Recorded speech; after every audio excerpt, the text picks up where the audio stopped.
Fala, meu querido ouvinte, tudo bem? E aí? Essa segunda-feira é a retomada. Você está voltando ao trabalho hoje, aí onde você mora foi feriado semana passada, foi um feriado prolongado. Aqui em Araçatuba não, a gente não teve esse descanso a mais. Mas independente disso, estou aqui chegando com mais um episódio para você. E hoje eu bato um papo com a Fabiana Camargo, ela que é chefe de cartório da Zona 299 de Araçatuba. Logo mais vocês vão saber um pouquinho mais sobre ela. E agora eu quero te perguntar, você já nos segue nas redes sociais? Lá eu consigo ter uma interação muito maior com vocês ao longo da semana. Então é só procurar no Twitter, ou melhor, no Facebook e no Instagram, @Além do Fato Podcast. E ainda no Twitter você pode me seguir, @Guilherme Leal com 2 M's, beleza? Então vamos lá. Não se esqueçam que depois da conversa com a Fabiana, a gente fala sobre séries. A série da semana é uma série documental muito bacana que está disponível no Globoplay e ainda mais notícias sobre streaming. Então fica aí comigo, continua fazendo a sua caminhada, continua arrumando a casa ou seja lá o que você estiver fazendo enquanto ouve o Além do Fato Podcast, que o episódio de hoje está só começando. Pessoal, recebo hoje aqui no Além do Fato, com muita alegria, a Fabiana Camargo, ela que é chefe de cartório em Araçatuba, comanda a Zona Eleitoral 299. É isso, Fabiana, obrigado por ter aceito o convite, viu? Obrigado, Guilherme, a Justiça Eleitoral que agradece essa oportunidade de estarmos aqui informando os nossos eleitores. Fabiana, maravilha. Antes de a gente começar, eu quero que você se apresente para o nosso ouvinte. Eu conheci a Fabiana, pessoal, durante o trabalho do dia a dia na imprensa, fazendo entrevistas, tanto para o SBT quanto para a TV Tem. Para quem não te conhece, Fabiana, fala um pouquinho da sua carreira, como que você chegou até esse posto. Guilherme, eu não sou de Araçatuba, né? Eu sou de São Paulo mesmo, paulistana, da Gema. Eu me formei em Direito no ano de 99, e a partir daí tive a oportunidade de advogar. Graças a Deus eu fiz uma faculdade muito tranquila, e assim que eu terminei fui convidada pela minha professora de Direito Civil para advogar com ela no escritório dela. Então eu advoguei um pouco na parte de contratos, na parte de sociedade, um pouco de família. No ano de 2003, eu fui trabalhar num grande escritório em São Paulo, advoguei por mais 2 anos, mas na área trabalhista. Esse escritório fazia a advocacia trabalhista e empresarial de uma grande empresa. Só para essa empresa, para vocês terem uma ideia, nós éramos em 22 advogados só para um cliente desse escritório. Nossa. Então, eu tive a oportunidade muito de trabalhar com produção, com demandas grandes, importantes, polêmicas, que eram empresas estatais, privatizações. Eu peguei bem isso em 2003 e 2004. Eu sou direito processual do trabalho e direito do trabalho pela Universidade Secretário de Assuntos Jurídicos, então eu fui procuradora municipal de um dos municípios da Grande São Paulo. Trabalhei bastante junto ao Ministério Público do Trabalho, com greves. Então, eu fui gostando dessa parte da administração pública. Uhum. E, em 2006, eu passei no concurso de servidor público federal e assumi meu cargo aqui no município de Araçatuba, no TRE de São Paulo, onde eu estou já há 14 anos. Assumi a chefia da Zona 299 no ano de 2018. Então, durante todo esse período, eu fui trabalhando bastante na parte de administração pública, cursos de extensão, de preparação na parte de prestações de contas, filiações partidárias, de gestão pública. Hoje estou fazendo mais uma pós-graduação em Direito Administrativo voltada a servidores públicos. Enfim, estamos nos dedicando, nos esforçando, especializando nessa área de atender melhor a administração pública e os cidadãos. Mais de 10 anos aqui em Araçatuba e você não pegou o sotaque ainda, hein? Porque o pessoal começa a puxar o R cedo aqui. Quantas pessoas votam na Zona 299? Então, os dados que nós temos hoje. Uhum. Nós temos mais ou menos, hoje, nós temos 170 mil eleitores. Por volta de mais ou menos 80 mil votam na Zona 11ª. Uhum. E por volta de 90 mil votam na Zona 299. Certo. Porém, Se nós tirarmos esses que estão cancelados, vai cair mais ou menos para 66 na 11ª, e mais ou menos para 76, 77, para 83 na zona 299. Entendi. Esses são os que estão aptos para votar hoje. A 299 cuida de Aracanguá também ou é a 11ª? 299. 299. Isso, eu vou fazer uma explicação rapidinho. A Zona 11, ela é uma zona que eu aprendi com as pessoas daqui, mas não sabia. A Zona 11 cuida o município de Araçatuba é dividido ao meio. Que eles falam da linha do trem, que hoje é por volta da Avenida dos Araçá, sentido centro, subindo sentido Jussara, Nobres, Guanabara, são os bairros pertencentes à Zona 11ª, que hoje está por volta de 76 mil eleitores, é isso, né? Isso.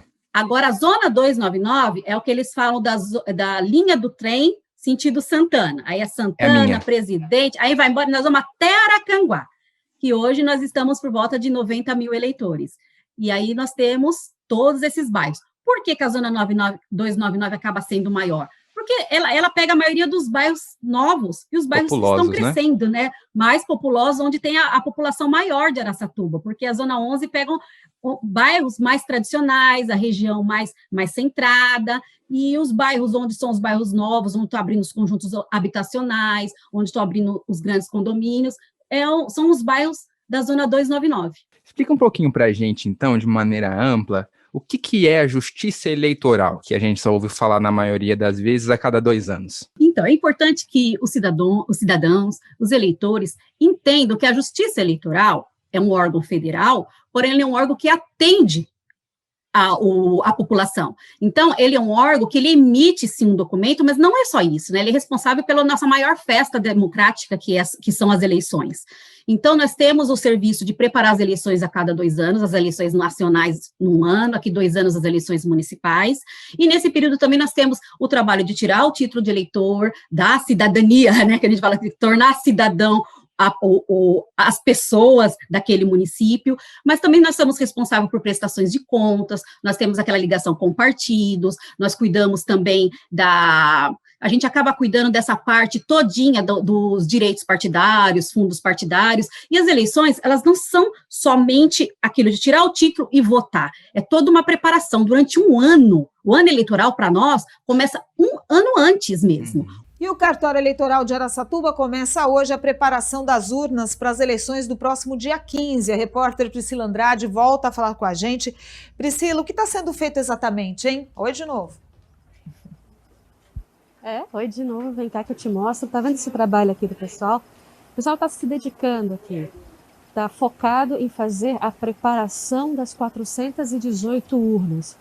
O que você está vendo é uma verdadeira força-tarefa, porque as urnas estão aqui, ficam aqui paradas, inclusive elas foram utilizadas nas últimas eleições, as presidenciais que aconteceu este ano, e aí todas elas precisam ser testadas. Um ano antes das eleições, nós já começamos os preparativos de sistemas, de pessoal, porque o eleitoral, nós somos um número muito pequeno. Nós precisamos da população. Por isso que tem aqueles cargos, que nós falamos, aquelas funções, isso. Nós precisamos das pessoas para exercerem aquelas funções importantes. São os nossos mesários, nosso pessoal de apoio, e a gente precisa muito dos servidores públicos, que são os servidores municipais e estaduais que nos ajudam muito nas épocas de eleições.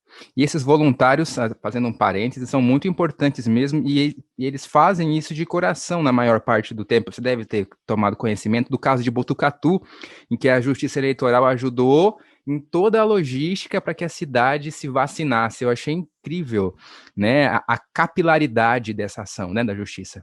O município de Botucatu, a partir do momento em que teve a aprovação dessa pesquisa, né, de vacinação coletiva aqui na cidade, procurou a Justiça Eleitoral para que pudesse auxiliar nesse processo de vacinação, tal qual ocorre numa eleição. Na verdade, a Justiça Eleitoral se empenhou ao máximo em organizar todos os eventos. Nós fomos primeiramente atrás dos voluntários, e aí a gente utilizou os apoios logísticos, os mesários que já comumente trabalham para nós. Todos nós, a equipe, abraçou a ideia e assim que começou, já começamos todo o processo como se fosse uma eleição. A Justiça Eleitoral no município de Botucatu participou intensamente, foram capitaneados vários eleitores e vários servidores durante todo esse período dessa campanha, dessa grande campanha significativa aqui para o nosso estado, e isso é importante. Eu acredito que os órgãos de esferas distintas, esse trabalho, essa solidariedade é importante porque o fim é comum, né? É o interesse da população, de segurança, e nós somos servidores, né, Guilherme? Nós estamos aqui para servir. Então, independentemente do órgão que pertence, eu acho que a finalidade é a mesma, e a obrigação é a mesma, servir. E como que a pandemia atrapalhou nesse trabalho, né, dos servidores? Que vocês tiveram que planejar uma eleição durante a pandemia e provavelmente vão começar a planejar outra, né, a presidencial, ainda nesse sistema pandêmico terrível. Como é que tem sido? Como é que foi, Fabiana? Olha, encarar uma eleição mudando toda a nossa logística foi muito difícil. Primeiramente, nós trabalhamos com mesários. Só que em Araçatuba são recrutados por volta de 2.500 mesários. Então, é um volume muito grande. E muita gente na preparação. E nós estávamos acostumados com os cartórios portas abertas. Nós somos em 2 cartórios aqui em Araçatuba. Nós temos a zona 11ª e a zona 299. Então, nós somos em 2 colegas, nós trabalhamos conjuntamente. Você não ter como atender, você não ter como receber esse povo, ter que tratá-los através das redes sociais, através do WhatsApp, foi muito difícil. Mas eram as ferramentas que nós tínhamos. Então, foi uma questão de adaptação. Nós tínhamos muitos mesários que eram grupos de riscos, então nós tivemos que fazer muitas substituições. Então, isso demandou um trabalho muito grande. Mas a nossa equipe é uma equipe muito forte, uma equipe muito preparada, uma equipe que não teve dificuldades. Então, era isso que nós tínhamos, então era com isso que nós íamos trabalhar. Então, nós conseguimos intimar esse povo, nós conseguimos localizá-los, convocá-los, até os cursos foram feitos através de WhatsApp, através de sistemas, de aplicativos, vídeos que nós gravávamos, encontros virtuais, enfim, até as reuniões com os partidos políticos, a parte dos registros de candidaturas, todas essas explicações, todos esses encontros foram feitos também através de plataformas virtuais, enfim, foi uma preparação de guerra, mas mesmo com pandemia, nós conseguimos entregar uma eleição, conseguimos que a população conseguisse exercer o seu direito de voto com segurança. Do ponto de vista dos candidatos, né, da preparação, a eleição federal, ela dá um pouco menos de trabalho? Porque os registros dos vereadores, dos prefeitos, são todos feitos aqui. Já a do ano que vem costuma ser um pouco mais tranquila ou não? A carga de trabalho é a mesma?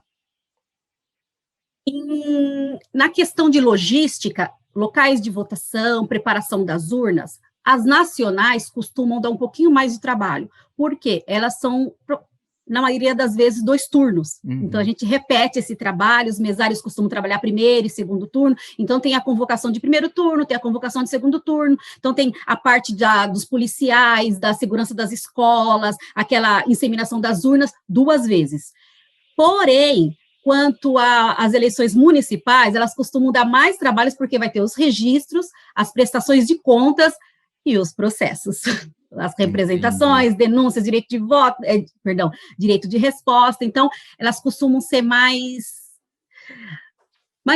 quentes, né, mais presenciais. É muito mais próximo, né, você tem uma pressão mais perto. Isso. Então, elas costumam dar um pouquinho mais de trabalho por essa pressão da própria população. Uhum. Fabiana, antes disso tudo começar, parece que faz muito tempo, né, 2019, a gente tinha a campanha pela biometria. A gente lembra das filas no cartório, o pessoal deixava para a última hora. Como que ficou essa situação? Aconteceu o seguinte, no ano de 2019, nós participamos da campanha obrigatória da biometria. Nós tínhamos, assim, um público muito grande para atender. No começo, para você ter uma ideia, o cartório atendia por volta de 300, 400 pessoas nos primeiros meses da campanha. Foi se intensificando para 500 pessoas, 600 atendimentos por dia. Nos últimos meses, nós já estávamos atendendo por volta de 1.000 pessoas. Meu Jesus. Nós tivemos uma contratação terceirizada, então, de 18 pessoas que nós estávamos no cartório, passamos para 36 guichês de atendimento nos últimos dias. Mas, como um bom brasileiro, nós tínhamos uma demanda muito grande ainda nos últimos dias. Isso atrasou bastante. O que aconteceu? Nós tivemos mais de 30.000 títulos cancelados. Então, foi uma quantidade muito grande. Próximo das eleições, com essa demanda muito grande de outros municípios que não conseguiram o resultado, porque praticamente nós conseguimos 80% da população fizeram a biometria. Então, nós conseguimos um resultado positivo. Mas o levantamento que foi feito precisava de uma posição da Justiça Eleitoral quanto ao direito de voto. Então, foi liberado para essas pessoas que tiveram o título cancelado, a liberação, ou seja, os títulos retornaram a se tornarem regulares, para essas pessoas exercerem o direito de voto. Mas, após as eleições, todas essas pessoas que não fizeram biometria voltaram a ter os títulos cancelados. Então, hoje, nós temos aqui em Araçatuba por volta de 170.000 eleitores, entre as duas zonas. Destas duas zonas, nós temos por volta de 38.000 pessoas com os títulos cancelados. Isso vai decorrer muitos problemas, como pode vir a cancelar CPF, ter problemas com benefícios sociais, problemas com o CPF junto a entidades financeiras, para tirar RG. Então, essas pessoas que tiveram os títulos cancelados, às vezes não estão nem sabendo, devem entrar no site do TRE São Paulo, porque todos os nossos serviços hoje estão sendo feitos pelo site, são online.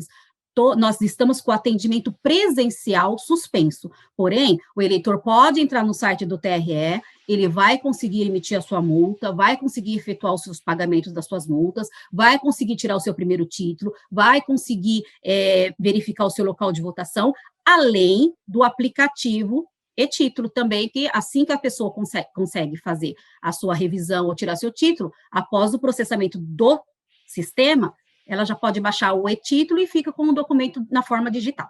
Maravilha, um baita serviço de prestação pública, de serviço público. Qual que é o site, então, para quem quiser verificar a situação, talvez imprimir a multa?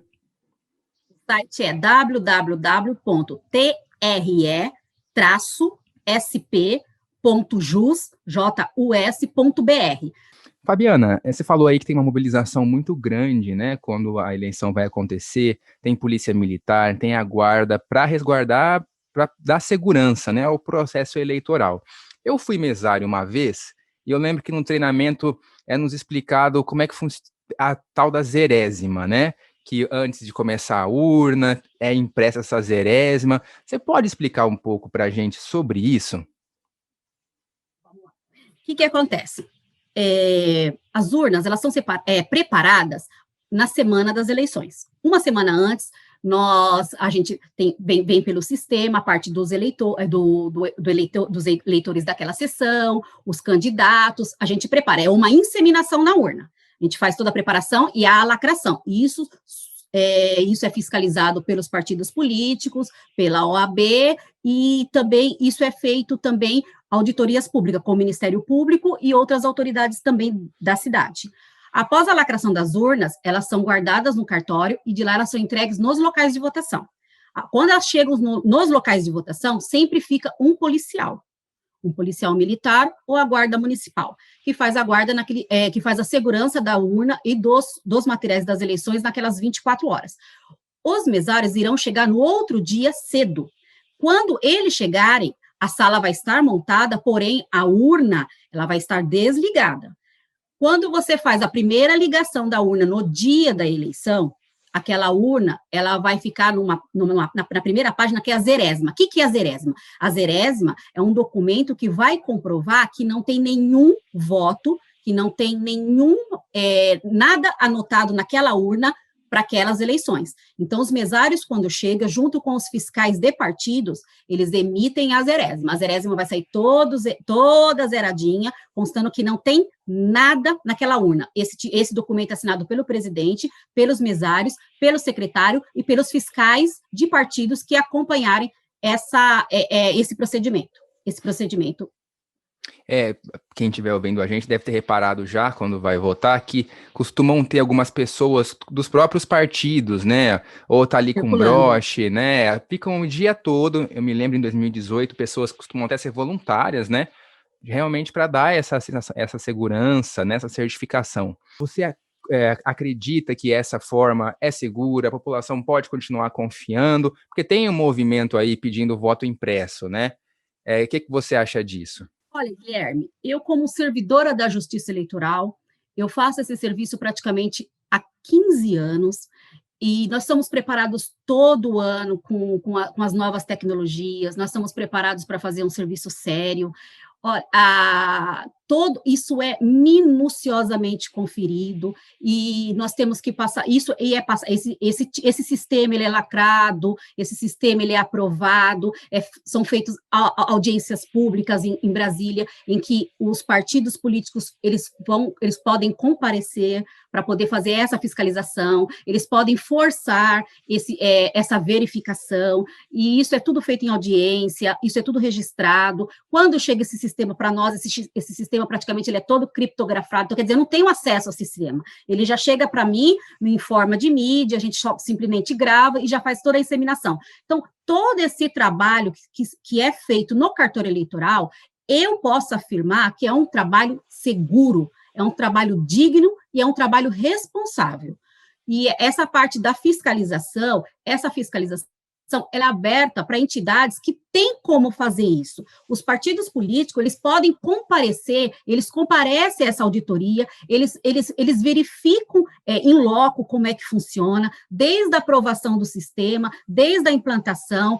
Então, eu acredito que todos os órgãos têm as oportunidades para se manifestarem.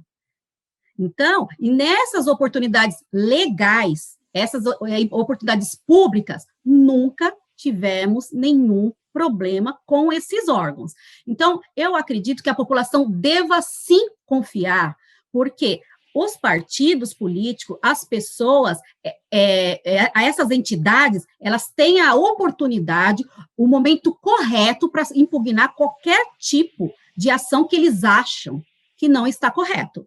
Dentro dessas possibilidades jurídicas, legais, nós nunca tivemos nenhuma impugnação plausível e muito menos algo que restou comprovado que havia fraude. Nós celebramos, nós da Justiça Eleitoral, as urnas eletrônicas, porque nesses 25 anos nunca se documentou uma fraude sequer e, pelo contrário, as urnas eletrônicas ajudaram a superar os ciclos da vida brasileira que vem pelo menos desde a República Velha, em que as fraudes se acumulavam desde as eleições a bico de pena, em que se fraudava o resultado no lançamento nos mapas, até as urnas que apareciam engravidadas por cédulas que não haviam sido ali depositadas pelos próprios eleitores. Maravilha. Então, a orientação que eu passo para as pessoas é que antes de acreditar num vídeo de WhatsApp, ou antes de acreditar numa campanha que a pessoa está falando, uma pessoa simples está falando, busque as informações nos órgãos e sites oficiais. Eu acredito na fidelidade e na segurança do sistema, sim, desde que seja comprovado algo contrário, que eu posso falar que até o momento nada disso foi comprovado. É a orientação que eu passo como servidor e como cidadã. Não espalhe, não multiplique informações de pessoas ou de órgãos que não sejam oficiais. Fabiana, para a gente encerrar, você está numa posição muito importante, né, para a sociedade, chefe de cartório, tem uma responsabilidade muito grande nesse ordenamento que a gente vive como sociedade realmente. é raro você ver mulheres em postos assim. A gente tem a vice-prefeita aqui em Araçatuba, Edna Flor. Na Câmara nós temos 2 mulheres, sem contar outros postos, né, de relevância, juízas, delegadas. E você é uma mulher negra, com essa eloquência toda, falando super bem, com essa simpatia. Como que você avalia, né, esse seu exemplo mesmo para Araçatuba? Olha, Guilherme, eu vou falar assim de coração. Eu me sinto assim uma privilegiada, porque não é fácil, viu? Não é fácil. Os meus pais são humildes. Eu sou nascida e criada na periferia de São Paulo, vim de bairro simples, e eu tive a oportunidade de estudar assim. Meu pai sempre falou que precisa estudar, condições eu não tenho. O que eu fui fazer? Trabalhar desde cedo. Então, eu trabalhei, eu estudava à noite, e aquela loucura, e tudo, o dinheiro que recebia ia tudo para a faculdade, mas a única coisa que eu tinha certeza, eu preciso estudar. Se eu quiser alguma coisa de diferente, eu preciso estudar. Então, eu acredito que a educação é a saída para todos, seja o negro, seja o branco, seja o pobre, a nossa saída é a educação. É o único caminho que nós conseguimos mudar essa realidade nossa. E mulher também já tem uma outra agravante, que são alguns postos que ficam muito mais difíceis para as mulheres estarem alcançando. Então, a mulher tem que mostrar um diferencial. E eu ficaria muito mais contente se esses tipos de postos eu conseguisse ver mais mulheres, mais negras e mais pessoas que vieram da classe social menos favorecida, não diria pobre, mas menos favorecida.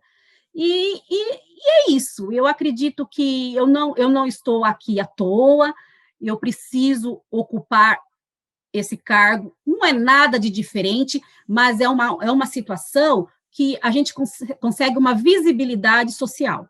Então, se eu conseguir essa visibilidade social, eu preciso lutar e mostrar para aqueles que ainda não conseguiram que é possível. Se vai ser fácil? Não vai ser fácil. Né? A gente conhece as dificuldades do estado, do país que vivemos. Mas o que eu posso falar é que não é impossível, todos conseguem, uns com mais facilidade, outros com menos facilidade, mas é importante que todos tenham em mente, eu posso, eu quero e eu vou conseguir. Sensacional. Pessoal, com essa fala da Fabiana, eu encerro o episódio de hoje. Conversei com a Fabiana Camargo, chefe da Zona 299 do cartório eleitoral aqui de Araçatuba. Muito obrigado mais uma vez por ter participado dessa edição do Além do Fato, Fabiana. Muito obrigado, Guilherme, por essa oportunidade de fala. Agradeço muito em nome da Justiça Eleitoral e como pessoa também. Admiro o seu trabalho. Eu acredito que esse é o caminho que a gente precisa, como profissional, como representantes, porque onde eu estou, onde você está, a gente precisa estar nesse momento, porque a gente vai, através dessa representatividade, a gente vai conseguir com que aqueles que precisam da representatividade vejam em nós, não somos nada de diferente, mas nós já mostramos que é possível a gente ocupar o nosso espaço. A gente não quer espaço de ninguém, a gente quer o nosso espaço. E antes de encerrar o assunto voto, fazer apenas uma menção. Com relação ao voto impresso, a PEC atual é de autoria da deputada Bia Kicis, do PSL do Distrito Federal, e não é a primeira vez que surge esse assunto no Congresso. Em 2015, o então deputado Jair Bolsonaro emplacou um artigo que definia essa mudança, mas a PGR viu risco de quebra de sigilo do voto e o STF acabou anulando a implementação. Ainda antes disso, o Congresso aprovou por 2 vezes a obrigatoriedade da impressão, em 2002 e em 2009. No primeiro caso, o próprio Legislativo suspendeu a medida depois que um teste naufragou em Sergipe e também no DF. No segundo caso, em 2009, o STF novamente determinou a suspensão. Cruella, cruel, Cruella, cruel, é mais traiçoeira de uma cascavel. Em suas veias só circula fel. Cruella, Cruella. Em suas veias só circula fel. Roger, cuidado! Cruella, Cruella, cruel. Se você foi criança nos anos 90, ou antes disso, você se lembra dessa música, né? É a música tema da personagem Cruella Cruel ou Cruella de Vil, dependendo da sua tradução, na animação original da Disney, lá dos anos 60. Pela última vez, onde estão? Quem, Cruella? Os bichos! Os bichos! Não me esconda onde estão os lindos brutos! Cruella, que ganhou um filme agora em live action nessa onda de remakes que a Disney tem implementado, foi lançado na semana passada e deixou, né, os executivos do canal americano, do estúdio americano, muito satisfeitos, viu? De acordo com o Omelete, em um comunicado divulgado na tarde de sexta-feira, dia 4, o estúdio se disse satisfeito pelo resultado do longa nas bilheterias, que arrecadou até agora algo em torno de 50 milhões de dólares e principalmente com os elogios recebidos pelo público e pela crítica. A Disney, então, oficializou o retorno de Emma Stone como a maléfica vilã que na animação tinha o objetivo de fazer casacos de pele, né, com a pele dos cachorros, dos 101 Dálmatas. Cruella, que segundo o próprio estúdio, é a vilã mais famosa da casa do Mickey. Mas alguém quer destruir este lar feliz. A vilã mais famosa da Disney, Cruella Cruel. Esse filme que foi lançado na semana passada tem na sua produção executiva a atriz Glenn Close, que viveu em 1990 o primeiro live action contando a história da Cruella. Essa nova adaptação não é necessariamente um prólogo ou uma continuação. Aparentemente é um novo mundo aí, uma nova versão da Cruella, que também já ganhou uma nova versão na série, se bem que a série tinha ali um pouco mais de fidelidade ao desenho, mas independentemente disso, a crítica gostou bastante, os fãs também. Rendeu um bom dinheiro para a Disney e já garantiu aí a sua continuação. Aparentemente eu ainda não assisti, mas as pessoas têm dito que foi de longe a melhor adaptação. A gente não esperava menos, né? Porque a Cruella é uma personagem bastante divertida que dá para ser adaptada de diferentes formas, como aconteceu em 96, aconteceu na série. Se você tiver assistido, ou então marca a gente nas redes sociais, @Além do Fato Podcast, caso você pretenda assistir Cruella. E eu vou trazendo ao longo do tempo as informações sobre esse segundo filme e acredito que o João também deve estar preparando uma crítica pra gente, tá certo? Tem fogo.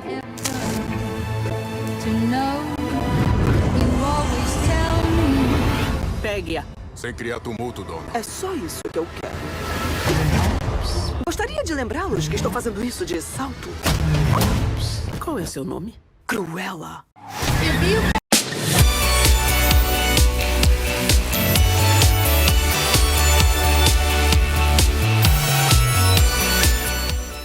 E para encerrar o podcast, o episódio de hoje, eu trago aqui uma dica que eu tenho certeza que nesse primeiro semestre, né, de 2021, tá entre as melhores estreias do ano, com certeza. É a série documental O Caso Evandro, que está disponível no Globoplay.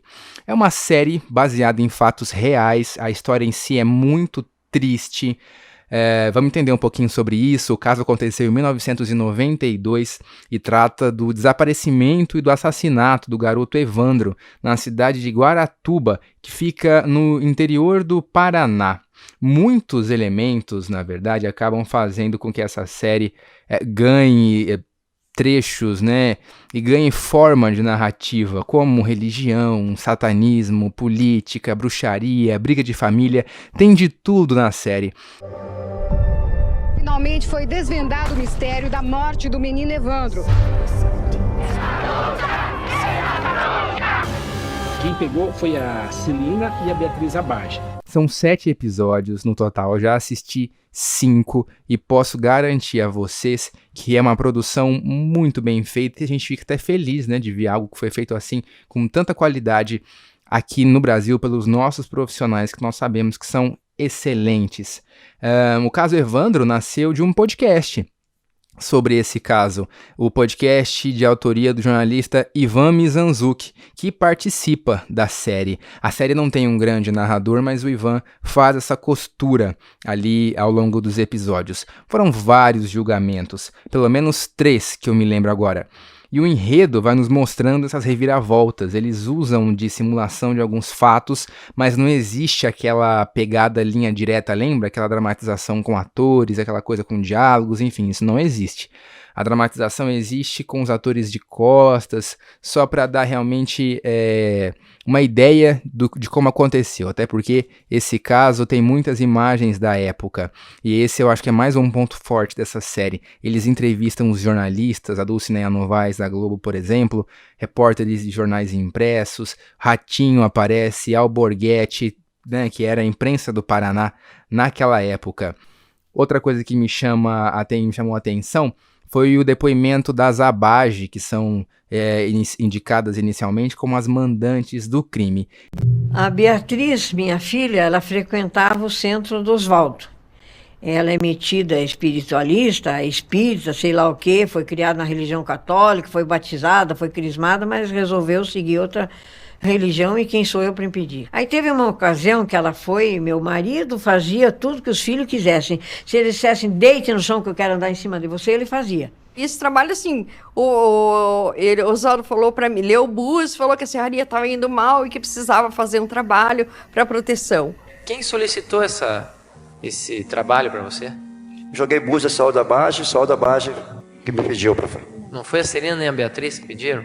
Não, Saúde da Bage. Eu não vou falar muito mais, senão eu acabo entregando além do que eu deveria, mas eu achei o trabalho de edição muito bem feito, no sentido de nos mostrar como o caso é confuso, como os jurados, né, tiveram dificuldade ali, como os dois lados aparentemente têm razão, tanto a defesa quanto a acusação, os elementos que são plantados aparentemente de uma maneira muito fácil, como se realmente quisesse induzir a polícia, e a gente percebe que a polícia foi induzida em vários momentos a acreditar naquilo que estava sendo colocado, tanto que a tese que inicialmente inocenta as Abage é muito bem colocada. Talvez ali eu colocaria apenas uma ressalva de, por conta dessa ida e vinda em vários momentos, a gente fica um pouco perdido de quem é quem.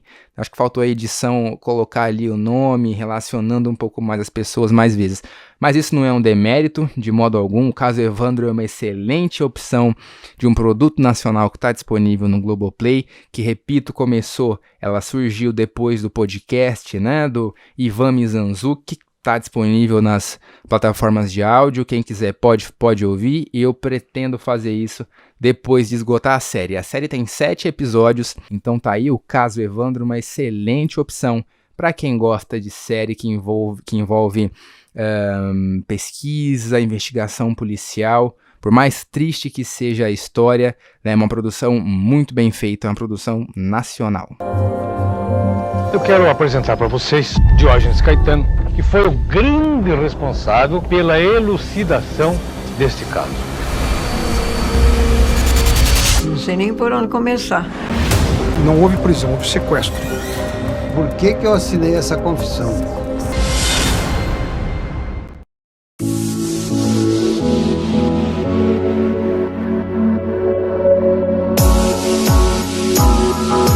E esse foi o 12º episódio do nosso Além do Fato. Nessa edição, você ouviu áudios da TV Cultura, da Netflix, da Disney e também do Globoplay. Muito obrigado a você que toda semana está aqui comigo, que participa, que manda mensagem lá nas redes sociais. Você já sabe, @Além do Fato Podcast no Instagram e também no Facebook. Me siga nas redes sociais e também no Twitter, que a gente conversa ao longo da semana. O Twitter é @Guilherme Leal, tudo junto com 2 M's. você já sabe que é importante que você nos siga no Amazon Music, se inscreva no Apple Podcasts e também no Spotify, para que você seja sempre notificado quando eu trouxer um novo episódio. Nós também estamos disponíveis no Google Podcasts e no Castbox, além do canal no YouTube. Muito obrigado mais uma vez, espero que vocês tenham gostado da entrevista com a Fabiana, uma querida, mostrando a importância e a segurança da justiça eleitoral, do voto eletrônico e também das dicas da semana, tanto o caso Evandro quanto o filme da Cruella. Muito obrigado mais uma vez pela companhia, uma excelente semana, uma semana produtiva, fique bem, se cuide e a gente se ouve aqui na próxima segunda.